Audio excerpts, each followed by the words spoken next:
Hi, well, I have the unenviable goal of trying to keep you awake after that fantastic lunch, and I have to do so with maybe the most boring topic in the entire conference. Who cares about logins with passwords and passkeys?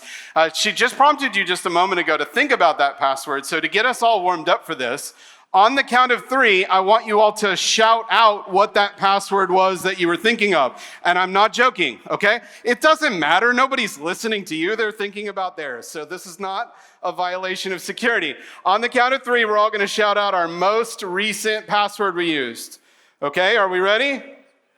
1, 2, 3. Pineapple 42 passion.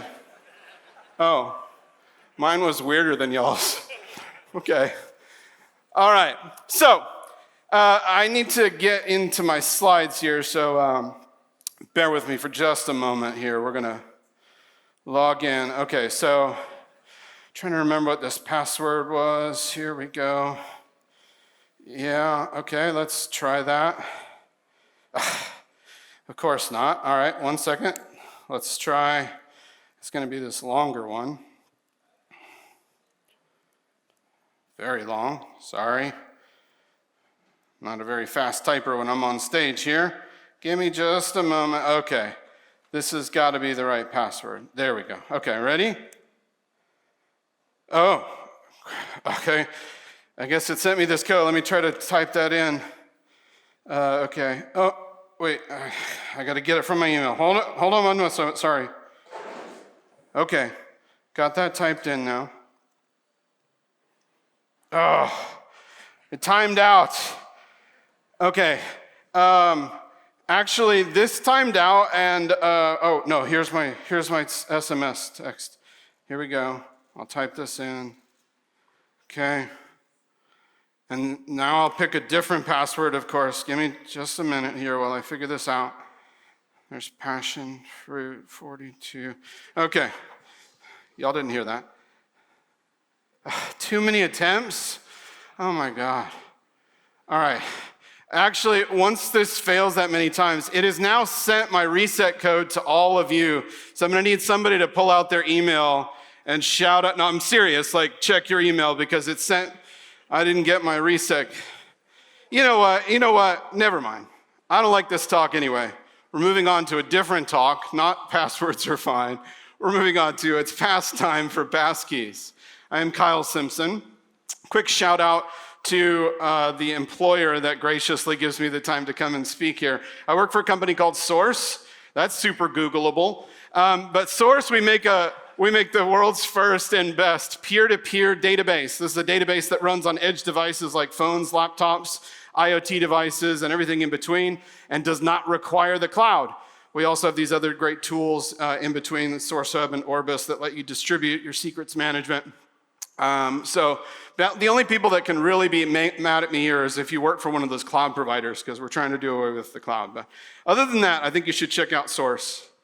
Okay, so I do have to start with a bit of a madman rant, and I apologize. You saw the pain of me trying to log in. I do have to start by calling out some of these things that are bad, and quite obviously you can tell that I think that passwords are bad for a variety of reasons, and I could spend my entire talk listing out all of them. But all of you that yelled out those passwords, probably half of you just made something up because you don't actually know your password because nobody knows their passwords anymore. You're using these password managers. The other half of you use that exact same password on every one of your services, and I promise you've been hacked by now. So that's the good news. Passwords are bad because we're really bad at picking these things, and they are a very attractive goldmine for hackers to come after. It's a piece of information that leaves your brain and goes somewhere else that you don't control, and if that hacker can get access to that password, then they can act like you online without you knowing about it. It's like the best recipe for you to be hacked. Password resets are also bad. I've been to websites where no matter what password you had before, you basically had to go through a password reset. It was like maybe 24 hours, and then it would just not let you log in, and you had to reset and pick a different password. Password resets are horrible. They rely upon all these insecure channels like your email or your SMS codes or things like that. Security questions are awful. How many of you have had to pick what your neighbor's dog was, or some stupid security question like that. This is terrible. This is how we consider security in the year 2025. It's horrible.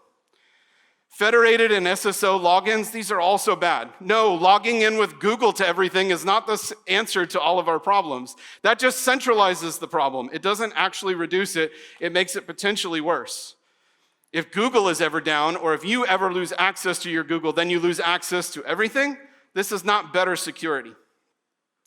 Email, SMS, those time-oriented one-time passwords that you're getting, and basically all of two-factor authentication, these are all bad things. These are things that we've used to patch up a fundamentally broken system. They're not the height of security, they're actually the weakest parts of security. Magic login links, same thing. I have to go and log into my email address and get this magic link and click it every time. What horrible user experience that I can't just get into the thing that I'm wanting to get into. QR code logins are horrible. How many of you have a streaming service where every time you go open up the streaming app, you got to re-log in with a QR code? These things are ridiculous. OAuth, actually it's OIDC, which I don't even know what that stands for, but that's the authentication on top of OAuth.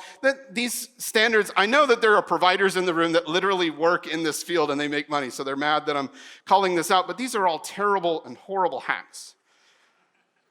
Security keys that you can lose, that you have to carry around in your pocket and jangle with your keys and stuff. This is all terrible security. CAPTCHAs. How many of you love filling out all these ridiculous CAPTCHAs? These are awful. Push-based approval is bad. Backup codes are bad. I could go on and on. But this entire system is crumbling because it's all built on a set of these fundamental, broken, flawed design perspectives. Actually, these mainly exist so that we can cope with the quirks of the web. Many of these do pre-exist the web, but they've gotten worse because of the quirks of the web. So many of them exist in the way that they do because of that. And also, they exist to protect vendor lock-in and monetization. They force you to stay within an ecosystem that they get to control and they get to charge for, and they get to use your data and make lots of money off of. And by the way, bad doesn't just mean poor user experience, although it definitely means that. It really means poor security. And I think everyone in this room knows fundamentally that these are the worst possible ways to build a secure system. And yet we just continue to accept that this is the status quo because there's nothing better. So, yes, I am the old man yelling quite literally at the cloud saying, stop doing this to us. But I'm going to try to calm down, end the rant, and try to provide a hint at a better way. How many of you unlocked your device today using some biometric form like your face, your fingerprint, voice print, something like that? Virtually every hand in this room.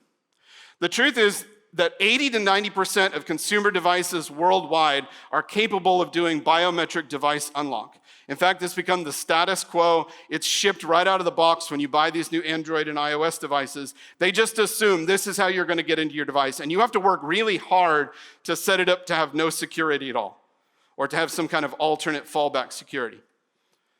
They've made it mainstream because they've made it cool. They've put it up on the big stage at all these events, and they've made it look really cool, especially with all these graphics. To have biometric is the way that you unlock your device. So basically, it's become fairly status quo, and no matter how technical or non-technical you are, it makes sense that if you pick up your device, in some way your device just recognizes who you are and says, yeah, I'm going to let you in. That's just intuitive, even for the least technical folks out there. So it's time to debunk some myths about these biometric systems. The first myth is that this is sharing my personal biometric data, like the most personal things about my literal body with big tech. And whoever big tech is, they're going to use these things against me. And the fact is that the biometric data is registered per device and only stored on that device. It's stored quite literally in a secure location built with secure silicon and secure software that even if you wanted to get into it, you could not get into it. That's how important they take the security of protecting that biometric data. But if my biometric data somehow does get compromised, I'm really screwed. Well, the truth is that compromise would require not only somebody getting that biometric data, but also they'd have to have physical access to the device that you registered that biometric data on, right? Because they would literally have to sit there with the device where the passkey was registered on and fake your face into that. And the truth is, if you lose both your biometric data and your devices, you have bigger problems than whether they can log into your email address. It's really the gold standard to consider device physical security. If they're compromising that, then really all bets are already off. So what's the sentiment around this? Well, 86% of United States consumers use some form of device lock. That's biometric and or the fallbacks of pins and patterns. And 55% of major global market consumers use biometric unlock. Those are some pretty good numbers. Like, this is not some niche idea that we would use our biometrics to get into our devices. This is becoming standard, and it's every day getting more and more. And if you don't have biometrics for some reason, like for example, you're wearing a face mask and now the Face ID doesn't work, although they've made those even work. But even if you can't use your biometrics, the devices always fall back to a pin or a pattern, so there's at least still some way to get into your device. You're not completely locked out of your device if your biometrics don't work. So, what about passkeys? What are passkeys, and is that even a good name?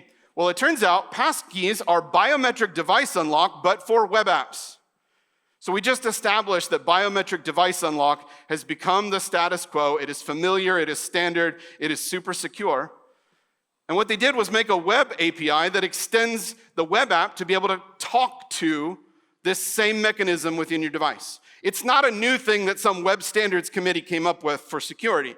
They just said, let's use secure device unlock, the exact same system that almost everybody in the world, billions of people, are already trusting, and let's expose that to all the apps on your devices instead of making you do all of these dumb passwords. And by the way, do you think you can use this? 95% of all shipping browsers right now support web authentication. That's better than the devices that actually have biometric access.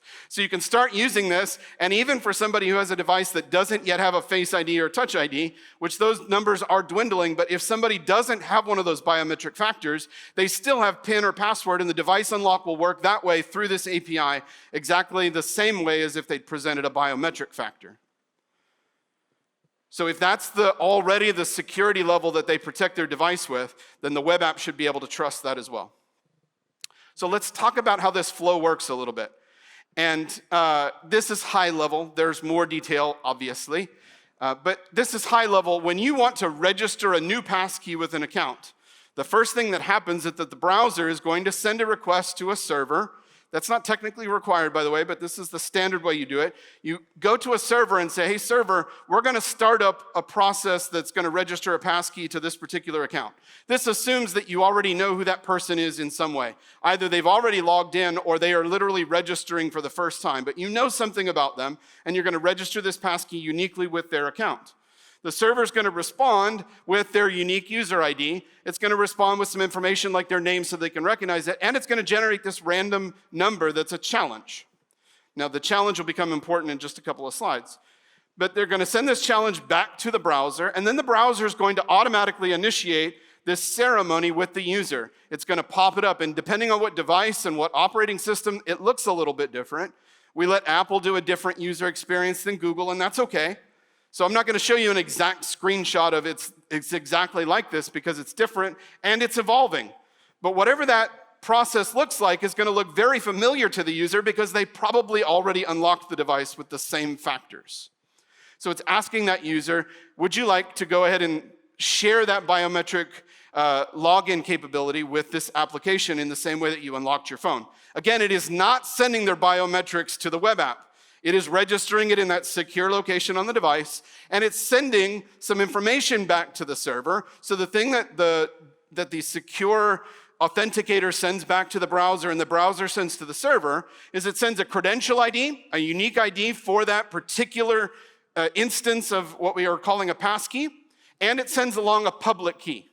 Now, I'm not going to get into all the math of this, but you can trust public and private key encryption just like you trust a whole bunch of other encryption in this world. And if that has been compromised or if that becomes compromised, we have much bigger problems, right? Because all of the blockchain goes away if public and private key encryption is found to not be trustable. So this is a pretty trustable set of security. It's only sending the public key, and it's called that because it's okay for that to be public. You could print it up on a billboard if you wanted. It's totally safe. Nobody can do anything as you with that public key. The only thing that public key is useful for is for verifying that you are the one who sent them a message. That's it. Cryptographically, mathematically, that's all it's going to be used for. So that's what you send back to the server, and you're saying the next time I log in, that's the key that I'm going to use. And it keeps the private key in that secure area that we talked about. Now, I don't usually like to do code on slides because none of you are actually going to read any of this code, so why would I just take up time looking? I'm going to click pretty quick through it because I'm just trying to orient you that there is code, but I want you to look at the slides later. I'm not expecting you to actually learn this, but it's fairly straightforward that we initiate a request from the browser. You see that we're in the browser. We're going to initiate a request to the server to say, hey, give me some information. And what we get back is the user ID and this set of random bytes that the server generated. And then on the server, what that looks like is pretty straightforward. I'm just generating a literal random number you see there in the middle of the code and then sending it back. It's not a special thing. I'm just sending back some random number. And why did I do it on the server? So that I could potentially save it with the account and check it later. That's the only reason why. Now we're back in the browser, and we need to initiate this ceremony, this passkey login. So we call navigator.credentials.create. That's how you register a new passkey. Then it takes over from there. That's when the browser does all the hard work. And it prompts the user, where do you want to save it? And are you saving it in your password manager? And what do you want to call it? And what do you want to label it? It asks all that stuff. You don't need to write any of that code. There is a fair amount of obvious configuration stuff that you have to pass in. I'm not going to bore you with the details of that. And actually, there's a whole lot more that I cut out that aren't in the slides. But then you're asking the passkey mechanism, prompt the user to present their biometric factor, and we'll create a passkey, and we'll give you back the public key that you can, and a signature that you can check to make sure that that worked correctly. So we get that information out of the passkey system, out of the web authn system. I'm doing a little bit of accessing this COS code. That's a -7 or -257. I don't know where they come up with those numbers, but it represents the specific encryption algorithm that was chosen by the authenticator, because there's different ones. And then the public key, and we send that stuff along to the server. So we just put it in a fetch and post it back to the server. Now we're on the server side, and guess what we're going to do? We're going to save that credential ID, the algorithm, and the public key. That's the most important. We're just going to save that as rows in a database. That's it. It's actually not more complicated than that on the server side. You can do a whole lot more verification if you want, including walking the entire certificate chain of the authenticator to verify that it hasn't been hacked. You can do that if you're super paranoid, like if you're a bank, but almost nobody does that work on the server, so why would I even put that on the slides? Okay, and then to authenticate, once that's already been added into somebody's account, and by the way, let me just say, if you ever start making these, please make sure you allow people to put multiple passkeys on their account.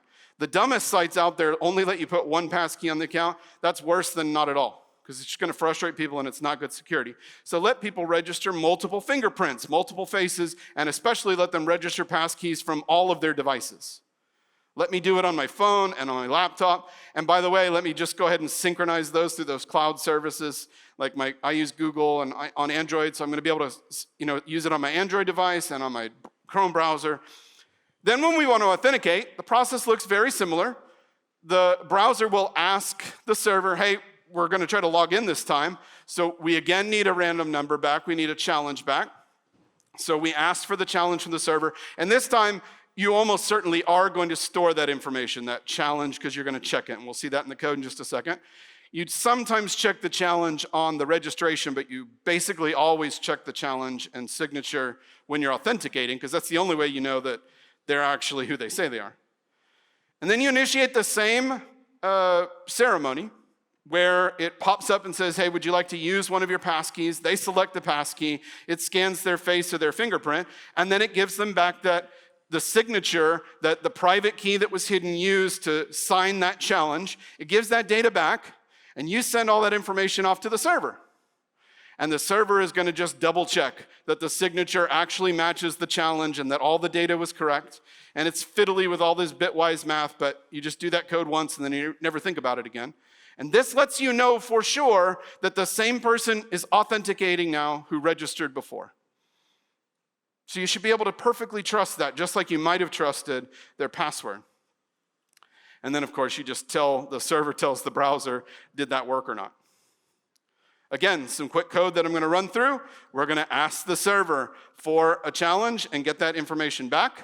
We're going to call on the server. We're going to, again, generate 16 bytes of random data. I definitely want to save that challenge with the user's account. So I save that into the database or into a session or something like that. And then I send that information, that challenge, back to the browser.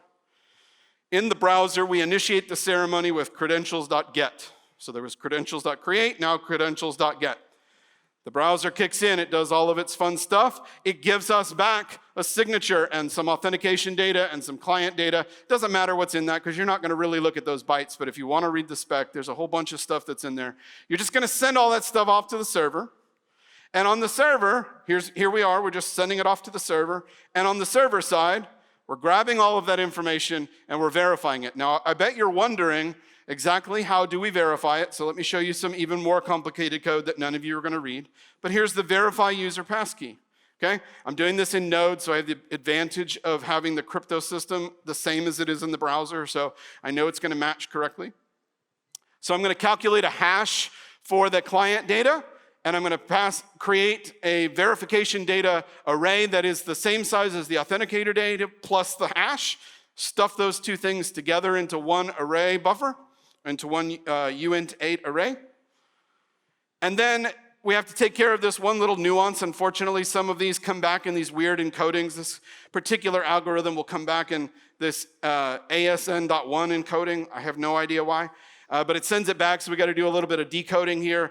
We got to figure out what information we need to give to the crypto system based upon the algorithm that was chosen. Again, that was chosen by the authenticator.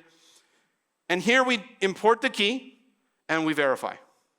And this will come back with a true-false. And if it comes back with true, you have virtual 100% mathematic guaranteed security that this person is the same as who was that registered. All the math checks out. I don't need to prove that math to you, hopefully. So I know all of you are like, ugh, that's so much code. I don't want to do that. Give me like a library that just makes it one line of code, right? Like, is there a React component for this? Okay, so I did write a library. It's called WebAuthn Local Client.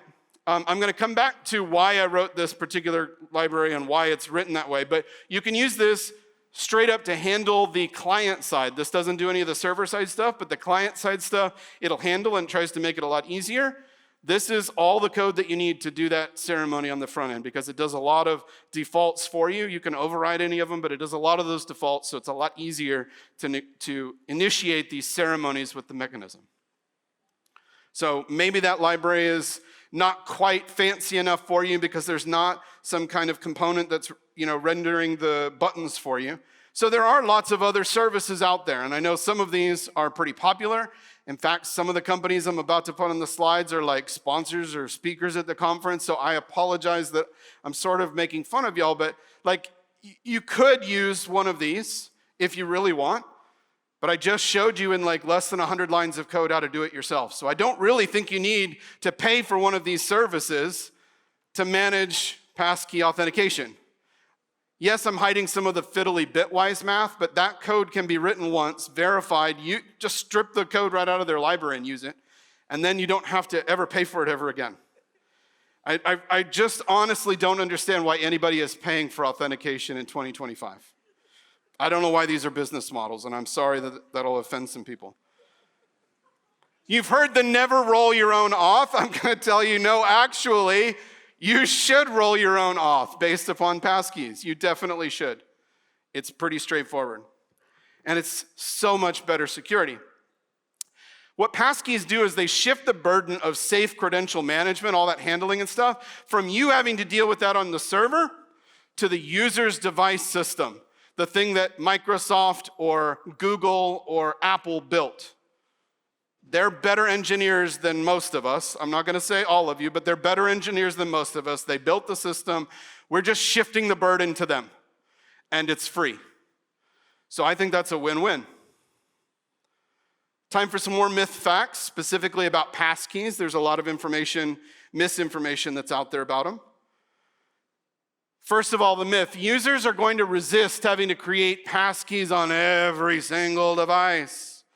Oh, it just takes me like 4 seconds on every single device. The fact is that Apple, Google, and Microsoft, who are comprising almost all consumer devices now, they all support cloud-based passkey sync between devices. And all the other password managers out there, like 1Password, they all do so as well. So when you make your passkey on one system, if you don't want to go and register a second one on your laptop, then it'll just be available in the cloud. I do think you should do more than one, so that if you lose your phone, you can still get into your account. But you don't have to, it will automatically sync. So as soon as I create one on my phone, it's immediately available on my laptop. Another myth, a user can be phished or tricked with passkeys just like with passwords. This is completely and utterly false. The browser locks that passkey to a web origin and will never share it with anybody else. And here's the most important thing that I didn't even put on the slide. The reason you can be tricked is because you know the password or you have access to it. In passkeys, you literally do not have access to the secret. You can't get it even if you want it. So because you can't get it, you can't be tricked into giving it to someone else. It's stuck on your device. It's about as gold standard security as I think we're going to see in our career lifetimes. Another myth, if a site is attacked, all the passkeys that site has used have been compromised, right? No, the sites never see your passkey. They don't see your biometric data. They don't see your private key. The only thing they have is the public key, and they can't do anything useful with that except verify that you're doing what you want to do. And if that hacker doesn't have your private key, that's not going to be useful to them at all. So they break into a system, they do all that work, they compromise the system, and they see a bunch of passkeys there, and they're like, shit, this was a waste of my time. I can't do anything with this information. Myth, passkeys can be stolen by a man in the middle and used without your permission. The server verifies the signature that's signed by the passkey's private key. This is tamper-proof. Unless the server is written horribly, but if you're doing this well, you're going to check that, you're going to verify that the signature works. So a man in the middle is not going to be able to tamper with that. Otherwise, it's going to get a false out of that verify method instead of a true. And if I lose my device, I lose access to my account. You should set up multiple passkeys across different devices, and any device or passkey will let you back into your account. So the only real downside here is if you only have one device, but if you only have one device and it's got the only access that you have to one key, to 1Password or whatever those other things are, and you lose that device, you're probably screwed there too. So have more devices, register passkeys on all of them. What are the chances that you lose all of your devices all at once? Pretty low. So to summarize some of these pros and cons, certainly I'm biased here, but I hope these are speaking meaningfully to you. Passkeys are more private. It's not sharing any of your information with the server. It's only sharing a public key, which again, you could put on a billboard. It's not your private information at all. So it's more private. It's more secure. I hope we've already established that. It's more familiar if we base this and phrase this that it's the same thing as device unlock. I'm sort of getting ahead of myself here in the talk, but I actually think that maybe using the term passkeys is a bad idea because it makes it seem like this new weird thing that I can't trust when I already trust the device unlock. So maybe if we've called this like web device unlock or something else, that's a terrible name, don't use that. But if we called it something that didn't sound magical and weird and new, maybe more people would transfer the familiarity from their device unlock to the passkeys. And finally, it's a much more streamlined UX than all that other crap that I was talking about with the SMS codes and all that other junk. It takes like a couple of seconds and I'm logged in. And I have a few sites, I'll show you some videos in a second. I have a few sites that I use passkeys on, and they're my favorite sites because I don't ever have to worry about these problems. I just show my fingerprint or show my face and I get in. And it takes a couple of seconds. And I don't have any of this nonsense of dealing with, SMS codes and authenticator apps and push notifications on devices and all that. To be fair, there's going to be some user education. We're going to have to teach people that it's okay to trust this on the web and trust it in apps in the same way that they trust these things to let them in their devices. But hopefully if we position it that way, instead of as this new weird web-only thing, That education burden will be lower. There is a little bit of setup burden, but I mean, my God, think about all of the extra work that people are doing to change their passwords and have every time there's a hack, they go and regenerate all the passwords and have to update them. They sit there for 20 or 30 minutes doing that. This is like a couple of seconds each time.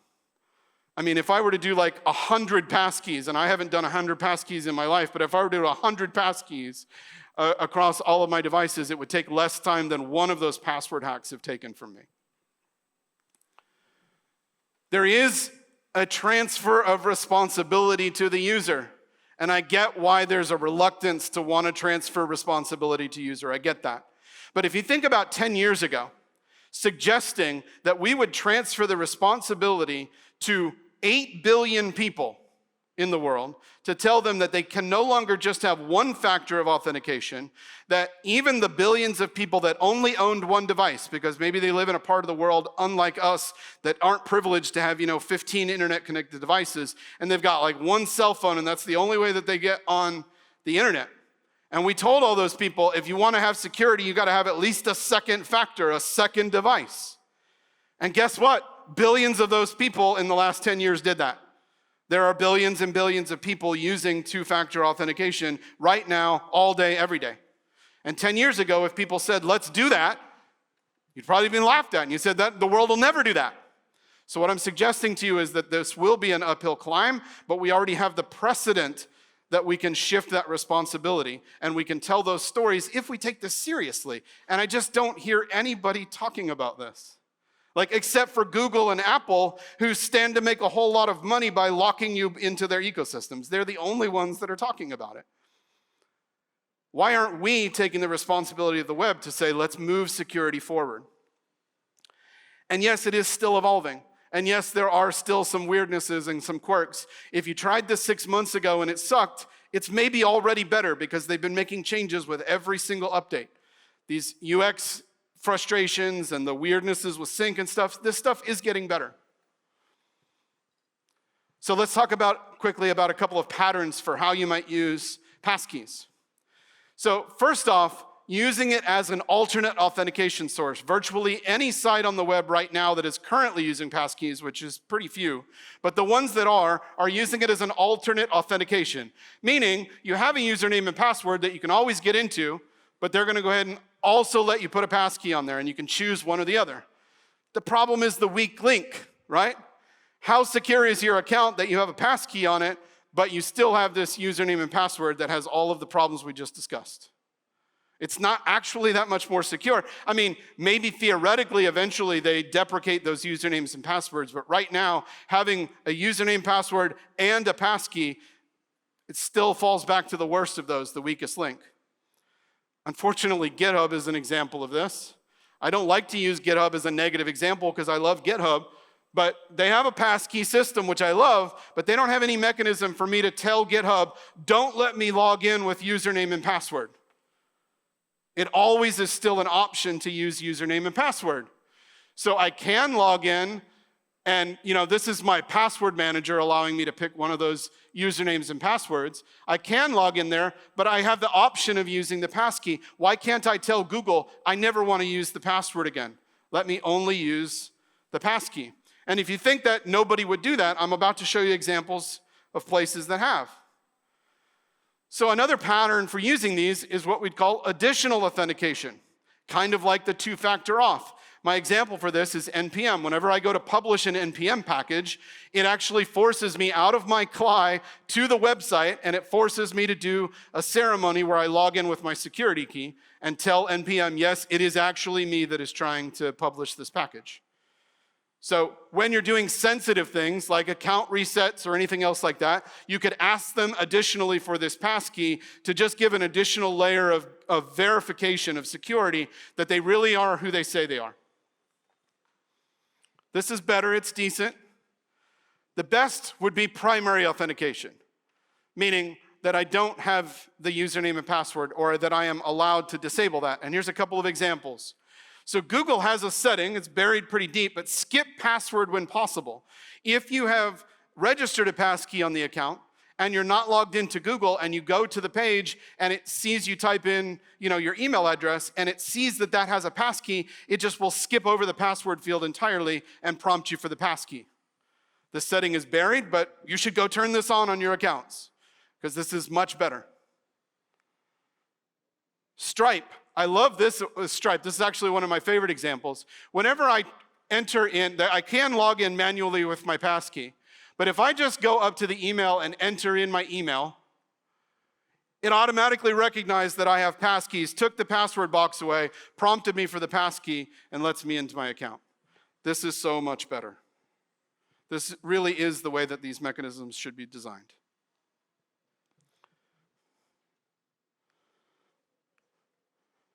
And then 1Password, the app, they literally have a way where you can delete the password from the app and only be able to get into your 1Password vault with a passkey. So they have a setting that's like as secure as it gets. It's not just like it's going to skip over the password prompt. You literally delete the password from your account. Now, are there pros and cons to that? Do you need to make sure you have your other backup codes or things? Yes, for sure you do. But this is kind of the gold standard. I stole this video straight off their website, by the way, so full credit to them. But they're showing that you'll get prompted for a passkey when you try to log in to your 1Password vault. So some are doing this, and they're doing it in a good way. We just need a whole lot more examples.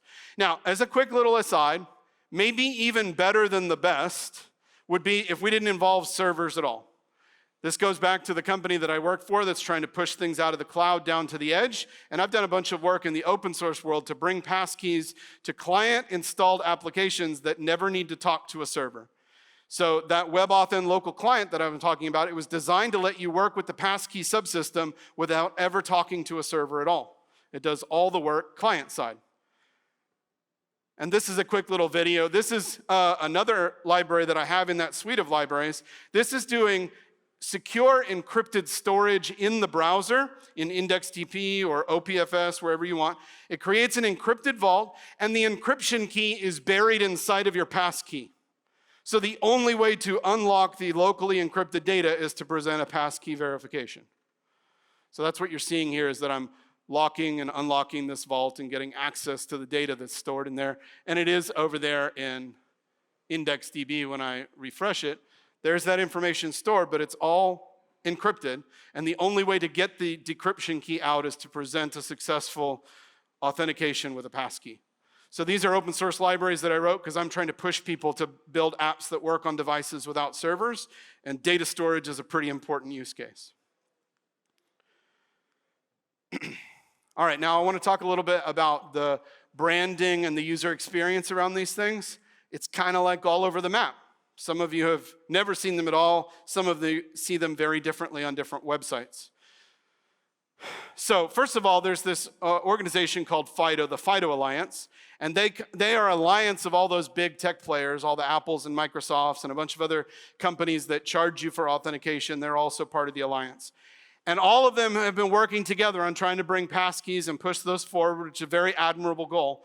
But this is a very much like if you're in the big paying customer club, you get to have a voice, and if you're just like a community guy like me, we're not interested in hearing from you. Quite literally, I've just been told to kind of F off whenever I've tried to participate and have something to say about passkeys.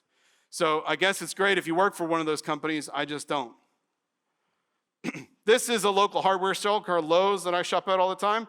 I don't know why, but Lowe's has passkeys, so I'm able to log in to this hardware website with my passkey, and I just love it. It just delights me every single day. Nobody's going to steal my data and start, ordering shovels or bricks or something like that. It's just so delightful. I apologize for the quality of this screenshot. This is a little pet peeve of mine, drives me nuts. Secure Apps, which is a credit card app on my phone that uses biometric login. But when you have these apps open, they will disable the ability to do screenshots. Oh, hate that stupidness. Stopping me from being able to do a screenshot, so I had to take a picture of my phone with my laptop, which is why it looks all dumb. But my credit card app allows me to biometric login. Side note, that's a really dumb, weird icon. I don't know why they use that icon. This looks like a baby. I don't know why I would want to log in with a baby or whatever. But anyway.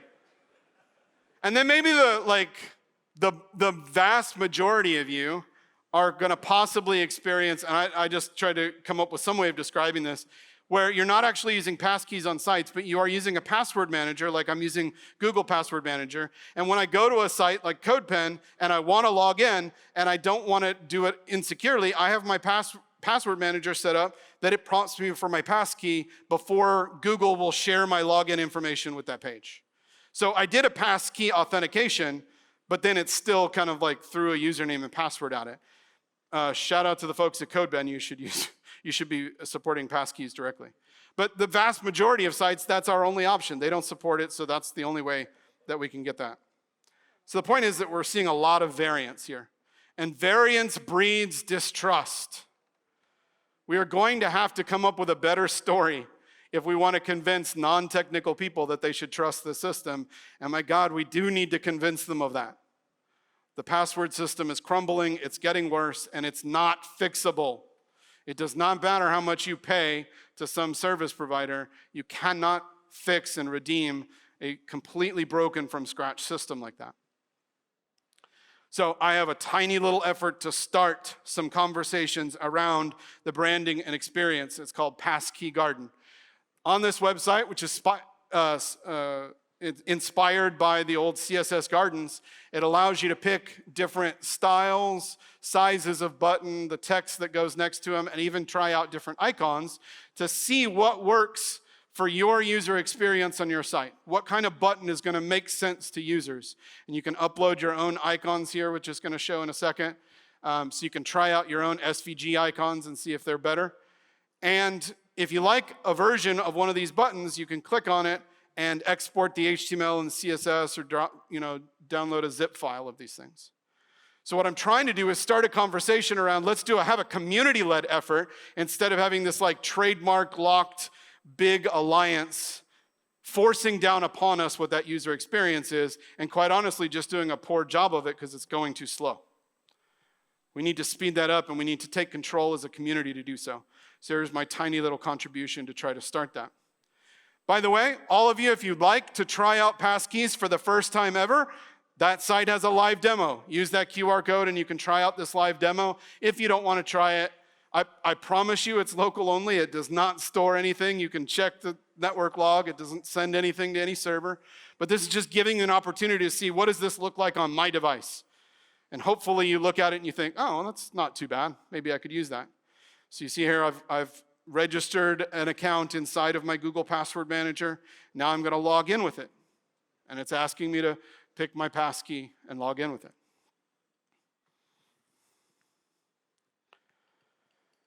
All right, as I wind up, let me just give you a couple of resources to learn more.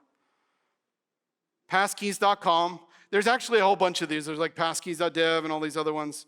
I'm not a big fan of Passkeys.dev, and the only reason why is because they've got a ton of great information on them, and I link to them from my Passkey garden, and they have like a whole thing where you can do a GitHub pull request to ask to add your library or your resource around Passkeys, and I asked them, would you list my WebAuthn and local client library? Would you list my Passkey garden? And they rejected it on both. They're like, no, we don't want, that doesn't look like what we want on our site. So screw them. They don't get a slide in my deck. Passkeys.com, though, is pretty cool. They got a lot of cool stuff. This is a really neat playground that you can mess around with, and it gives you a lot of detail about every step of how the passkeys are working. And I've also written a whole bunch of stuff in the FAQ section on there. So go read more about this if you want to hear some of the security myths being debunked. Okay, so to finalize my slide, to get to the last slides, I'm going to have to log in, but thankfully now I'm going to be able to log in with my Face ID. And there we go. Thank you very much for your time.